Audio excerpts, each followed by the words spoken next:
गया के एक होटल में जनसुराज के सूत्रधार और चुनावी रणनीतिकार प्रशांत किशोर ने शुक्रवार को प्रेस कॉन्फ्रेंस की। इस दौरान उन्होंने कहा कि बिहार में राजनीति बंधुआ मजदूरी है। लालू के डर से बीजेपी को और बीजेपी के डर से लालू को वोट देते हैं। इससे निकलने के लिए नया विकल्प बनाना पड़ेगा। जनता मिलकर दल बनाए, पैसा और चुनाव का सारा साधन जनसुराज व्यवस्था करेगा। बिहार का नया भविष्य बनाने के लिए नया विकल्प से जुड़िए, तभी ये राजनीति की बंधुआ मजदूरी खत्म होगी। इस ऐलान के बाद से बिहार की सियासत में हड़कंप मच गया है। तो क्या कुछ है पूरा मामला बताएंगे आपको इस स्पेशल स्टोरी में।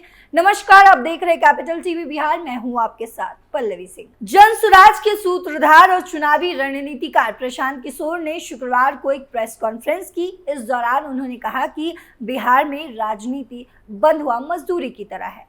बेलागंज और इमामगंज विधानसभा उपचुनाव पर उन्होंने कहा है कि अगर जनसुराज चुनाव लड़ेगा तो दोनों विधानसभा क्षेत्र से ही लड़ेगा या फिर दोनों में किसी से भी नहीं लड़ेगा।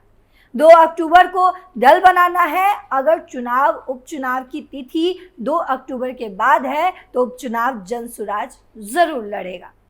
तेजस्वी यादव पर जोरदार हमला। तेजस्वी यादव ने आरोप लगाया था कि पैसों की वजह से लोग जनसुराज से जुड़ रहे हैं। इस पर प्रशांत किशोर ने कहा कि कुछ दिन पूर्व आरजेडी अध्यक्ष ने चिट्ठी निकाली कि पार्टी छोड़कर जनसुराज में नहीं जाइए। आप लोग लालू यादव के सिपाही हैं। तेजस्वी यादव तो खुद अपने ही आरजेडी कार्यकर्ताओं को गाली दे रहे हैं, अपने ही नेताओं को भ्रष्ट बता रहे हैं। तेजस्वी यादव ने खुद तो राजनीति नहीं की है, बाबूजी की दुकान से राजनीति मिल गई है। बोला कुछ चाहते हैं और बोल कुछ जाते हैं। आरजेडी में घबराहट बढ़ी है। लालटेन से किरासन तेल गिरने लगा तो घबराहट तो होगी ही, अब थोड़ी देर में बुझने ही वाला है।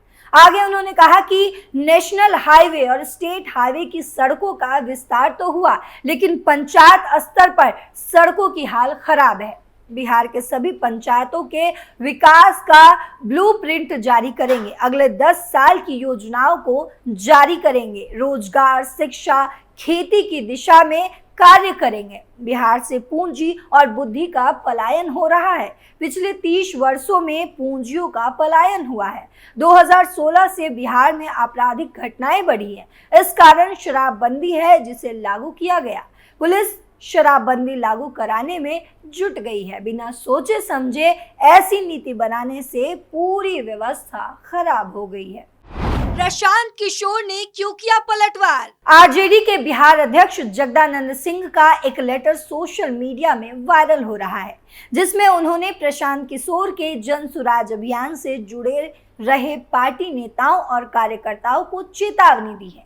जगदानंद सिंह ने ऐसे पार्टी नेताओं कार्यकर्ताओं पर कार्रवाई की बात भी कही है। राष्ट्रीय जनता दल यानी कि आरजेडी ने शनिवार को एक पत्र जारी कर अपने कार्यकर्ताओं को राजनीतिक रणनीतिकार रहे प्रशांत किशोर द्वारा शुरू किए गए जनसुराज अभियान से जुड़ने पर कार्रवाई की चेतावनी दे डाली।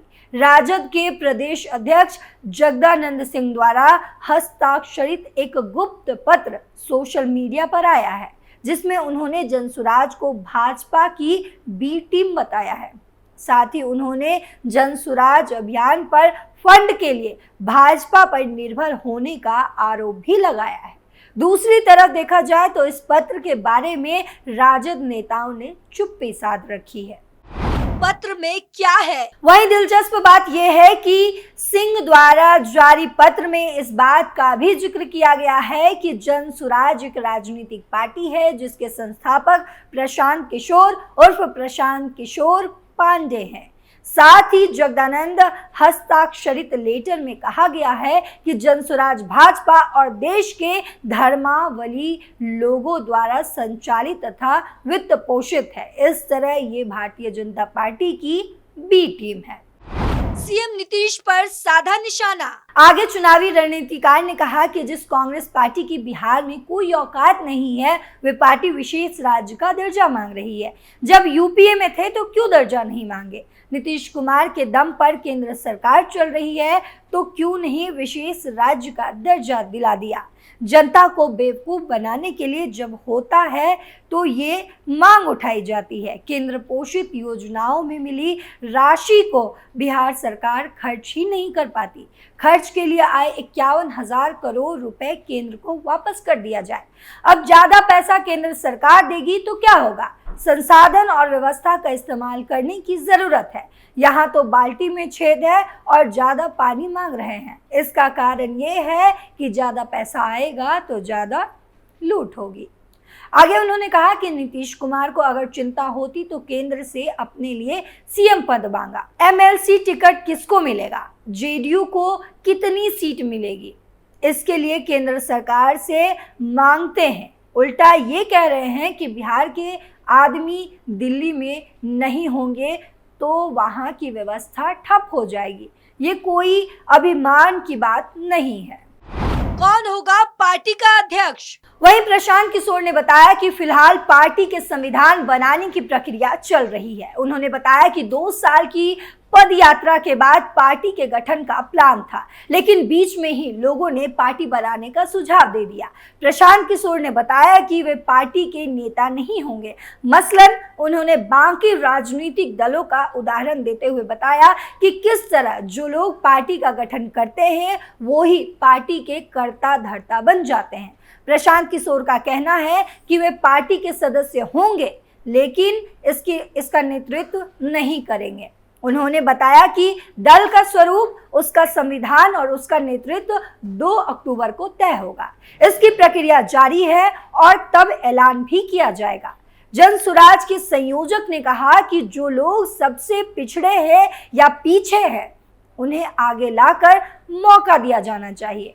उन्होंने बताया कि दूसरी पार्टी और उनकी संभावित पार्टी यही फर्क करती है। 1 करोड़ सदस्य होने का किया दावा। प्रशांत किशोर ने आगे बताया कि पार्टी कैसी होगी इसका ऐलान 2 अक्टूबर को ही किया जाएगा। उन्होंने स्पष्ट किया कि लेकिन उस पार्टी के नेतृत्व में प्रशांत किशोर नहीं होंगे। उन्होंने बताया कि सबसे अलग बात यही है कि इस पार्टी को बिहार के लोग मिलकर बना रहे हैं। उन्होंने बताया कि 1 करोड़ सदस्य के साथ पार्टी की शुरुआत होने जा रही है। मसलन 2 साल की पदयात्रा के दौरान बड़ी संख्या में लोग उनके आंदोलन से जुड़े हैं। इस दल के नेतृत्व का चुनाव खुले मंच पर होगा। प्रशांत किशोर ने ये भी कहा है कि जिस तरह से आज के दौर में उम्मीदवारों का चयन पार्टी के नेता किया करते हैं, बनाई जाने वाली पार्टी में उम्मीदवारों का चयन इसको बनाने वाले लोग बैठकर ही तय करेंगे। उनका कहना है कि कांग्रेस, बीजेपी और कम्युनिस्ट पार्टी को छोड़कर किसी अन्य पार्टी का संविधान है भी या नहीं कहना मुश्किल है। बीजेपी की बड़ी तैयारी। बिहार विधानसभा चुनाव 2025 और संगठन विस्तार को लेकर दिल्ली में बीजेपी की महत्वपूर्ण बैठक हुई। पार्टी के राष्ट्रीय अध्यक्ष जेपी नड्डा के आवास पर मीटिंग में पीएम नरेंद्र मोदी भी मौजूद रहे। इसके अलावा बिहार प्रदेश अध्यक्ष दिलीप जायसवाल, प्रदेश प्रभारी विनोद तावड़े भी पहुंचे थे। इस दौरान सदस्यता अभियान, संगठन विस्तार और संगठन चुनाव पर भी चर्चा होगी। साथ ही संगठन में किस कार्यकर्ता को महत्वपूर्ण जिम्मेदारी देनी है, इस पर भी चर्चा हुई।